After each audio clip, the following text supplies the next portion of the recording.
¿Qué está pasando? Digamos, momento ideal para poder hablar con Aranguren porque sigue la guerra ahí con el petróleo arriba de los $100, un mercado mundial que no se termina de acomodar y bueno, y la Argentina que se ha convertido en un exportador muy fuerte de petróleo, pero también eso presiona sobre los surtidores. ¿Qué está ocurriendo, digamos, hoy en el escenario energético mundial? ¿Depende todo de que en algún momento Trump cierre el capítulo de la guerra en Irán? ¿Qué está viendo? Bueno, primero discúlpenme la voz, pero los primeros vientos fríos Bueno, también nos afectaron. pasa a todos. Sí. Bueno, no es lo que haga Trump, ya está ocurriendo, ya ocurre, es decir, no solo es la interrupción que tiene el tránsito por el estrecho de Hormuz para evacuar no solamente petróleo, sino también LNG, petroquímicos, urea y un montón de productos que mueven la economía mundial, sino también lo que puede ocurrir en las próximas semanas, que ya se afecte la capacidad productiva de Irán, ¿no? Porque Irán tenía una producción de 2.100.000 barriles por día, ahora está en 1 millón y se agota ya la capacidad de almacenar ese petróleo crudo, y la producción de Irán es antigua, yacimientos de baja presión, y cuando usted deja de producir, después recuperarlo cuesta mucho, o sea, puede ser que se afecte en forma estructural la capacidad de Irán. Hoy también se produjo otro fenómeno. Emiratos Árabes Unidos se fue de la OPEC. ¿Qué significa eso? Bueno, que claramente hay problemas entre los países productores de petróleo, muchos que están también hoy en el medio de la disputa, como Arabia Saudita, como Kuwait, como Emiratos Árabes, como Qatar, y que de alguna manera le están diciendo a Estados Unidos: resuelvan este problema, porque claramente no puede ser que la economía mundial, nuestras exportaciones, estén dependiendo de alguien que decide. Primero, una organización que no se sabe quién es la cabeza, ¿no? Porque este es el otro gran problema, no se sabe con quién se negocia, si con el ministro de Relaciones Exteriores, con el presidente, con la Guardia Civil. Por lo tanto, un poco poner clarificación, porque hoy lo que está ocurriendo es que se está destruyendo demanda futura. Es decir, todos aquellos países que son importadores de energía, ahora, mirando hacia el futuro y teniendo en cuenta lo que les pasó, van a pensar primero en diversificar sus fuentes de abastecimiento. Ahí Argentina puede tener, está teniendo y va a tener una oportunidad. Pero también puede ser que esto sea un resurgimiento, no un resurgimiento, sino una mayor penetración de las renovables y la energía nuclear, especialmente por los importadores, porque todos tienen la oportunidad. No todos tuvieron la oportunidad de tener recursos fósiles, pero sí tienen sol, tienen viento, y por lo tanto también puede haber hacia futuro una mayor penetración de estas energías que no dependen de un accidente geográfico, como es el caso del estrecho, para que puedan comercializarse en el mundo. Le hago una pregunta y lo sumo a Juan Pablo y a Martín Genero.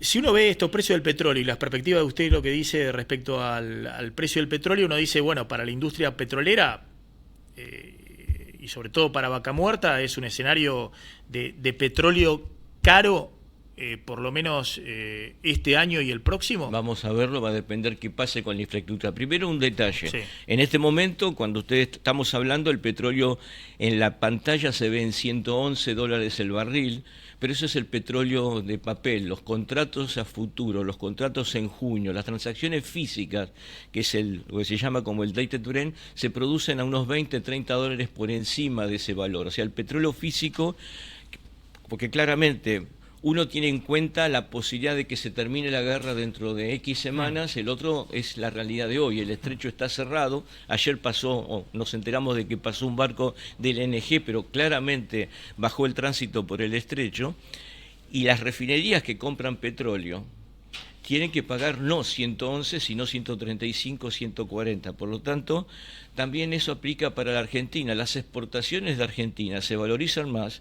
El gobierno tiene un ingreso extra porque los derechos de exportación del 8% aplican también a un valor más alto. Sí. Por lo tanto, todo aquello que hoy está gastando en subsidio o en la postergación del incremento del impuesto a los combustibles, que todavía viene atrasado, lo compensa con un ingreso por exportación. No digo que lo compense todo, pero colabora. Ahora, la realidad concreta es que para ver cuánto va a durar esto, va a haber que esperar cómo termina afectándose en la infraestructura, tanto de petróleo como también de combustibles. Ya se han cancelado muchos vuelos de líneas aéreas porque un combustible que es difícil de producir, que es el jet fuel, se produce mucho en el Golfo, en la refinería en Al-Jubail, en Arabia Saudita, que fue bombardeada y que los que saben dicen que va a tardar 3 a 5 años en restablecer su configuración inicial. Por lo tanto, la duración de este conflicto, o la terminación del conflicto y la posterior reanudación de los niveles de producción va a depender del daño que se haya producido. La realidad concreta es que el año pasado, diciembre nomás, estábamos todos preocupados porque el precio para 2026-2027 iba a ser $55 el barril. Ahora estamos pensando que va a haber un piso de 80, lo cual para un país que tiene una demanda pequeña, 570.000 barriles, y a fin de este año va a producir 1 millón, y a fin del año próximo va a producir 1.300.000, es una buena noticia, más allá de las muertes, más allá de los conflictos que se están generando. Ahora lo sumo, Juan Pablo. Sí. Juan José, decidió mantener los precios por 45 días. Primero, ¿qué opina de esa medida y qué cree que puede pasar cuando se libere esa medida y qué debería hacer la empresa pública? Primero, no es nuevo lo que decidió YPF. Para los que somos viejos en el mercado, esto ya ocurrió entre enero del 2003 y abril del 2004. Nada más que en ese momento el precio estaba en $28.50 y lo llamamos acuerdo del 28,50. ¿Qué es el acuerdo? Que los productores durante un periodo aceptan facturar al precio real, pero cobrar solamente 94, 95 hoy, y cuando el precio baje porque el conflicto se resolvió, sigan facturando al precio establecido, 94, para compensar las diferencias. Yo tengo 2 comentarios que hacer ese tema. Sería ideal que ese acuerdo no sea de palabra, sino que sea escrito, como fue en el 2003-2004, y sería ideal que ese acuerdo sea bendecido por el gobierno, porque hay una ley, la 27442, la Ley de Defensa de la Competencia, que evita conductas que vayan en contra del interés común. Por supuesto, si hoy hay una conducta de 2 o más empresas que hacen que el precio de los combustibles esté bajo, nadie se va a quejar y va en favor del interés común. Pero cuando el precio esté alto y el precio internacional esté bajo, alguien puede decir, señores, acá hay un problema, hay una colusión para que los precios en Argentina estén bajos. Sé que esto se hizo como consecuencia de lo anterior, pero por eso es bueno que el gobierno esté adentro como bendiciendo el convenio. Y el otro tema es, hay que prever una salida. En el caso del convenio del 2003-2004, nunca el precio bajó de 28,50. Entonces esa capacidad del productor cobrar lo que realmente le corresponde no se va a poder compensar en el futuro. Por lo tanto, a lo mejor está previsto en los acuerdos que hayan firmado empresa por empresa, pero alerto sobre esa posibilidad, porque ya la historia nos dice que tuvimos un problema con ese tipo de acuerdo, convenio, que por otra parte la duración va a depender, como vemos, el poste se está corriendo 1 semana, 2 semanas, 3 semanas, y mientras tanto habrá que ver cuándo realmente baja. Hoy está en 111 el papel, 135 el físico, y en teoría en el mercado interno se está comercializando a $94. Hoy es 94. El precio del barril de petróleo, para que sea el precio actual de las naftas no en es Argentina, un dato exacto. Alrededor de $90.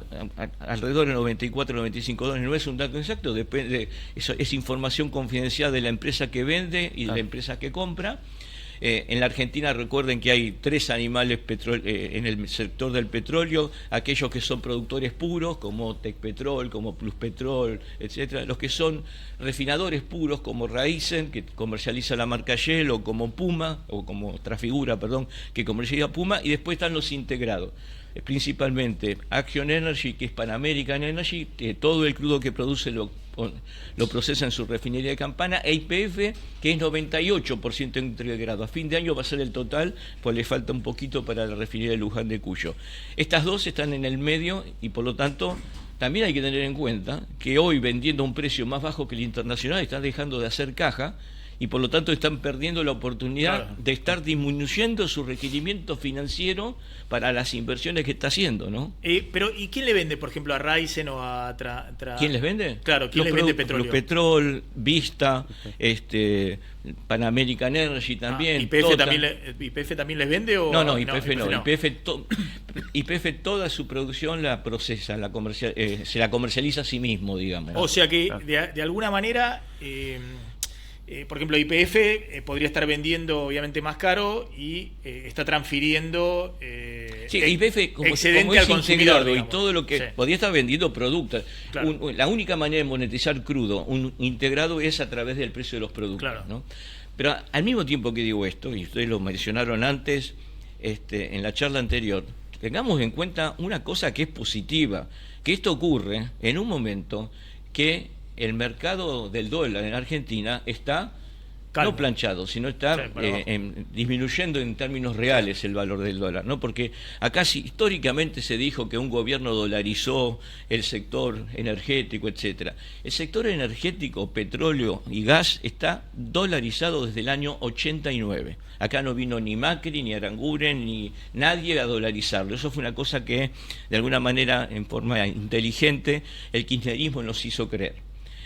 Pero los no regulados, que son los precios del petróleo y del gas natural, están desregulados, dolarizados, desde el año 1989 con los famosos decretos de desregulación de la época de Menem, el 1005, el 1212, el 1589.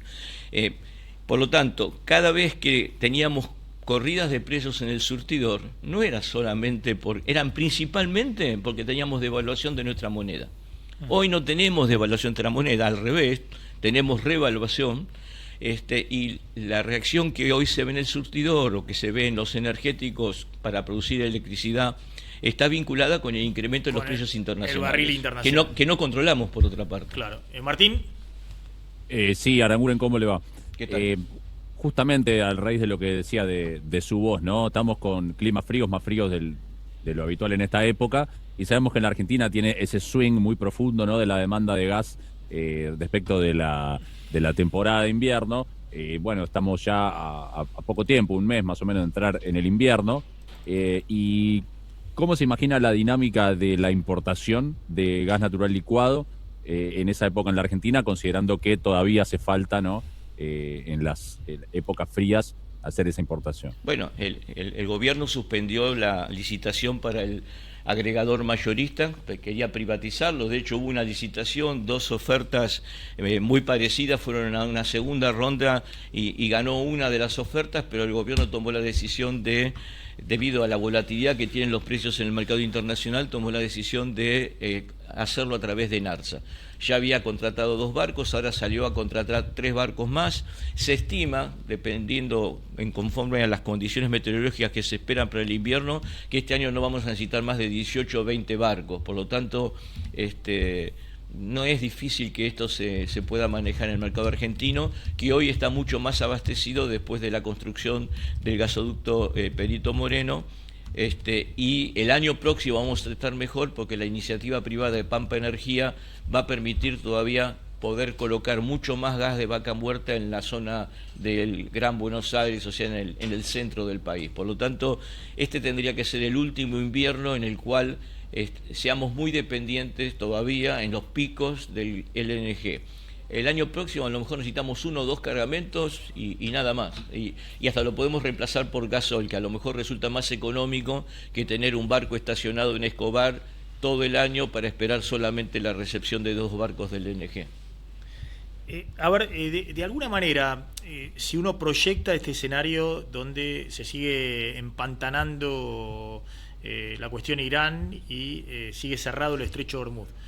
Obviamente tiene un problema enorme político Trump, digamos, ¿no? Todos dicen, ¿no? Esto de $4 el galón. Y más está bien, California está en 5. Ya está en 5. Sí. Bueno, es decir, eso en Estados Unidos tiene un impacto político fuerte. Entonces, pero acá, de alguna manera, alguien nos decía, 45 días cuando se hizo el acuerdo, vence alrededor de mediados de mayo, ¿no?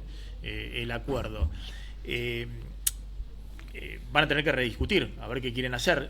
Si no, sí, estamos hablando sí. de menta, lo que dijo Sí. Horacio Marín, que un acuerdo, habrá que ver qué es cada uno, obviamente. Porque va a haber presión nuevamente Sí, sí. de traslado del barril al surtidor. El mercado, en realidad, si bien está la ley de impuestos internos, y esto a veces tenemos que meditarlo para evitar tropezar con la misma piedra, el hecho de que en la administración anterior principalmente se haya retrasado el traslado de la inflación al precio de los impuestos, el ICL y el IDC, es contraproducente, porque ahora estamos corriendo a la de atrás. En la misma ley de impuestos internos que fue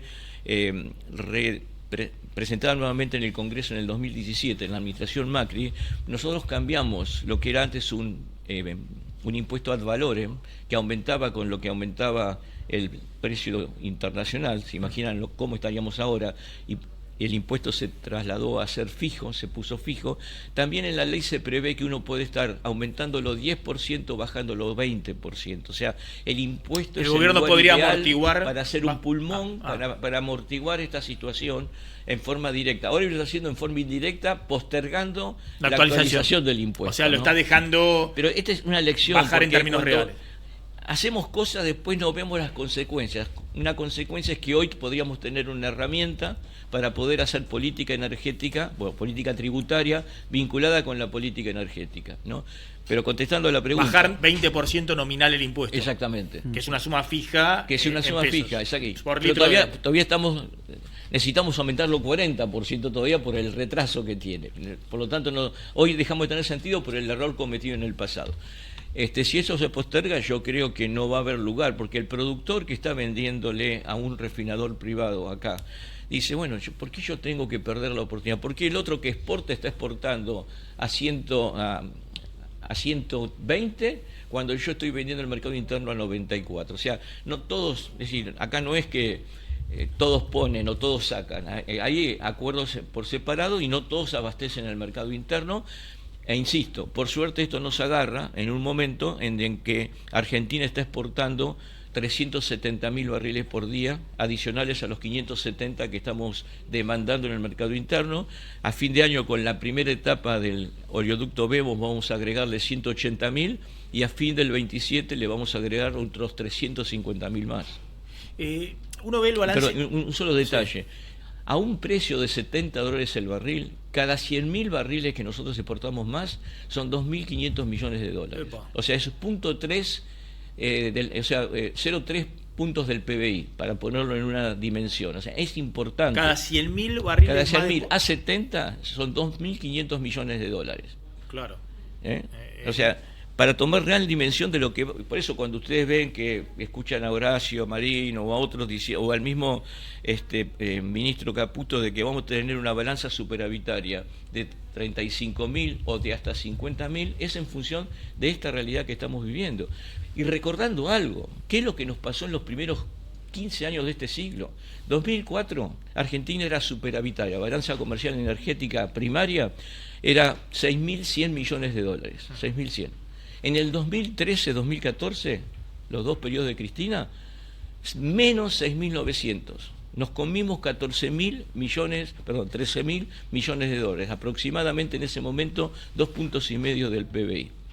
El año pasado, el superávit primario energético fue de 7.815 millones. Este año, con la ayuda de más, iba a ser cercano a 9.500, con la ayuda de estos precios puede ser que esté arriba de 11.000 millones de dólares, y sigue camino ascendente. Es decir, ahí hay dos fuerzas, por un lado que se produce cada vez más petróleo y por otro lado que se importa cada vez menos gas. Correcto. Para la balanza positiva energética. Sí, el petróleo, simplemente por información, que además es un commodity, es más sencillo tanto hacer la infraestructura para evacuarlo como para conseguir mercados, porque los mercados es realmente un commodity, tiene una contribución en la balanza energética del 70% contra 30% del gas natural. O sea, más allá de que hablamos de niveles de inversión distintos, el gran peso del incremento de nuestra balanza comercial energética viene a través del petróleo crudo. De la exportación de 70%, petróleo. Es sí. decir, esas proyecciones que hay de que en 2030 se puede tener una balanza positiva de 25.000, 30.000 millones de dólares, son efectivamente correctas. Son correctas a un precio de petróleo de 70 y a una exportación del LNG a mí me da de $6.50 el millón de BTU. Son Es totalmente decir, válidas. ya con una producción de gas que abastezca el mercado interno. En petróleo solo vamos a tener 23.000 millones, petróleo solo. De exportación, de excedente. No importamos petróleo, importamos un poquito de gasoil, un poquito de naftas de alto octano, o sea, el neto de petróleo y sus derivados. Eso 2030. Eso es 2030, 23, 25 mil. Y además la Argentina va a ser exportador neto de gas, es decir, va a abastecer todo el mercado interno y va a tener excedente de exportación de gas. Sí. Argentina demanda, y hoy lo dijo el colega de ustedes, uno de los temas de Argentina que tiene una matriz energética muy dependiente del gas natural, el 53% de la matriz primaria es gas natural y que tiene un alto swing esa demanda. En el verano demandamos 105 millones de metros cúbicos por día, en el invierno 170. Entonces uno tiene que decir, bueno, ¿dónde planifico mi producción? ¿En 105 o en 170? Si lo hago en 105 tengo que importar. Si lo hago en 170 tengo que exportar. Bueno, por suerte tenemos para producir 240 y vamos a exportar en algún momento el doble de lo que consumimos en el mercado interno. Eso es todos los proyectos de exportación con los vascos. Empezando el más rápido, el de CESA, el de Southern Energy, que es el consorcio liderado por Pan American, YPF, Golar, Pampa y me falta uno, Harbour. Y a partir de 2027.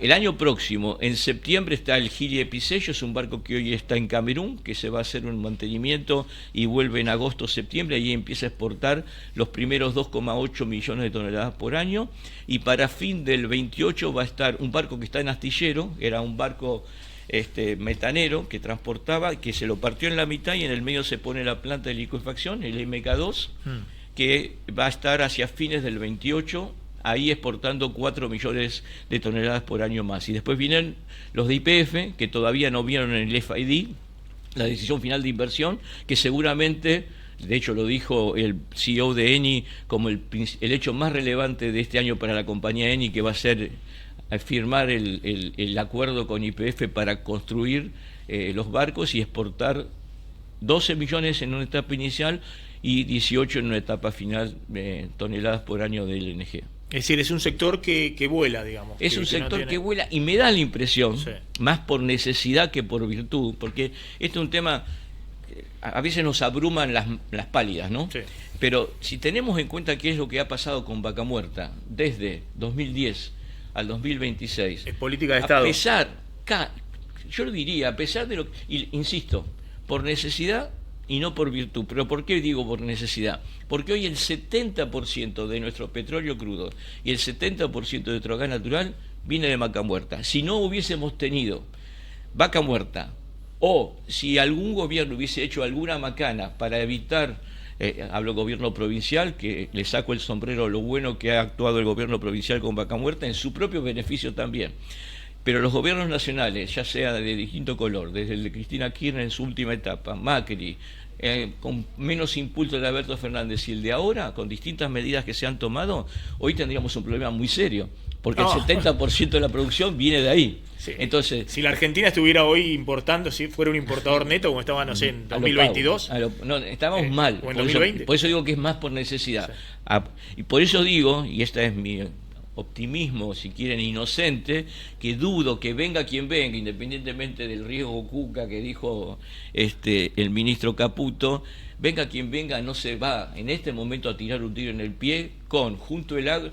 Ya lo hicimos, ¿no? Porque la 125 estuvo en el 2008, en el 2007 como antecedente la 125 en el campo fue la resolución 394 que puso un precio tope al crudo de $61 el barril. El barril criollo, sí. No, fue antes del barril criollo. El barril criollo vino después, pero después lo habla. Eso fue también la cabecita de Moreno que lo convenció a Peirano de hacer esto, como lo convenció a Lustó de la 125, que para mí es uno de los motivos, además de los eskenazi o de los expertos en mercados regulados, para el vaciamiento de YPF. Porque ustedes se imaginan, si yo le digo a un productor de crudo, señor, hasta 61 le cobro 45% de retención, después de 61, 100%. ¿Quién va a producir? Claro. ¿Quién va a producir si todo se me lo lleva el Estado? O sea, quiero creer que hemos aprendido de la lección y por lo tanto hacia adelante, en una variable tan relevante para un argentino que piensa bimonetariamente, no piensa en pesos, piensa en dólares, matar la gallina de los huevos de oro o de los billetes verdes, como puede ser el petróleo y el gas natural licuado, creo que va a ser evitado por cualquier gobierno que venga. La última, Juan Pablo. ¿Qué hay lo que se está explorando que tiene que ver con Palermo Aike, que dicen que es la vaca muerta hermana menor, sí, digamos, vaca muerta? Sí, digo, ¿es también una realidad ya para Argentina? Digo, ¿en cuánto tiempo? ¿Qué es eso? La es formación una roca en Santa formadora. Cruz, De hecho, primero, vaca muerta es una roca formadora, es donde se produjo, los que saben, es lo que llaman la cocina. 300 millones de años atrás, condiciones de presión y temperatura transformaron materia orgánica en petróleo y gas natural. Y eso migró parte de esa producción a un lugar estanco donde uno producía el petróleo o el gas en forma no convencional. Con nuevas técnicas, todo lo que quedó ocluido en la roca, con proporciones del 3 al 8%, se extrae vía la fractura hidráulica. Cualquier yacimiento o producción convencional es porque en algún momento tuvo una roca formadora. En este caso, Palermo Aike es una de ellas, pero quiero aclararles que en Vaca Muerta, o en Neuquén, Río Negro y sur de Mendoza, a 3.000 metros de profundidad, 3.400, hay otra roca que se llama Molles, que también puede ser explotada con fractura hidráulica. Y lo mismo que es Palermo Aike, las reservas en ese lugar, si en Vaca Muerta son 350 TCF, en Palermo Aike son bastante más bajas. Palermo Aike es en Santa Cruz. Santa Cruz. En Santa Cruz está YPF junto con CGC explotando eso, y también es una oportunidad para que Argentina siga aumentando, y más, aprovecharía un gasoducto que está inutilizado, que es el gasoducto General San Martín, para traer el gas natural a la zona de exportación. ¿Y el offshore? Bueno, lo que se habla de frente a Mar del Plata y demás, la Argentina primero, tiene ahí... Sí. Hay que hacer exploración, las que ha habido hasta ahora no han sido muy exitosas, el monto de la inversión es mucho más alto, los tiempos para... O sea, así como hoy las empresas petroleras se han ido del convencional y han concentrado sus esfuerzos en el no convencional, creo que hoy, y un poco tiene que ver con el riesgo país también, o sea, hoy las empresas requieren mucho capital para poder financiar no solamente la infraestructura para poder exportar, sino también la producción para que esos caños se llenen y esos tanques se llenen para poder exportar. Por lo tanto, más allá de que todos deseáramos que se pueda explotar el offshore o se haga la exploración, lo veo un poco más demorado en el tiempo. Es decir, ahí hay un desarrollo importante en Brasil de offshore. Brasil no tiene onshore, claro, no tiene una claro. formación que es el Sí. presal, y este es un buen caso, esto es un ejemplo. Argentina, antes del récord del año pasado, el anterior récord de producción de petróleo había sido 1998, 850.000 barriles por día. ¿Saben cuánto producía Brasil en ese momento? 690. 690.000. ¿Saben cuánto produce Brasil hoy? ¿Cuánto? 4.300.000. Y dicen que el año que viene van a 5.400.000. Todo, todo en el presal. Sí, el 90% offshore, digamos, offshore, plataformas. 90% es offshore, sí. Lo cual, eso es más caro también. Eso es más caro, mayor. los pozos son más caros, hay que tener infraestructura flotante para poder cargar los barcos y llevárselo directamente. Uno puede pensar en traerlo a tierra, pero también las distancias son mayores. Obviamente es una explotación mucho más cara que la de no convencional, Vaca Muerta, Palermo Aike, y por eso digo... hoy creo que toda la capacidad financiera y hasta técnica de las empresas está concentrada en la explotación no convencional. Es muy interesante lo de Brasil, porque Brasil es número uno también en el mercado de alimentos. Y una sola, me olvidé decirme más importante, empezó con Fernando Enrique Cardoso, siguió con Lula, siguió con Dilma Rousseff, con Bolsonaro, o sea, cambiaron los gobiernos y la política energética siguió igual. Vaca Muerta en Argentina se está aproximando a eso. Claro, pero Brasil explotó con su política agropecuaria, explotó como exportador mundial Tiene también una ventaja que su mercado de combustibles en Brasil está muy alcoholizado. Voy a decir por qué, porque el azúcar de Brasil se utiliza como el alcohol para hacer combustible y no tiene tanta demanda de combustibles fósiles. Y eso le permite tener Y eso le permite tener no tanto requerimiento de petróleo crudo para producir naftas o gasoil. Claro. No, pero digo, con condiciones, según lo que cuenta, peores que la Argentina, digamos, pues más costoso y hacer offshore que onshore, Brasil también ha desarrollado su política energética. Pero Sí, podemos también discutir el tema de la federalización de los hidrocarburos en Argentina, ¿no? O sea, allá los hidrocarburos siguen siendo del Estado Nacional, acá por los motivos que hayan ocurrido, se tomó una decisión de que, y insisto, lo hizo muy bien Neuquén, que es donde está Vaca Muerta principalmente, pero bueno, las circunstancias no son las mismas. muy interesante. Aranguren, gracias. Muy interesante la charla.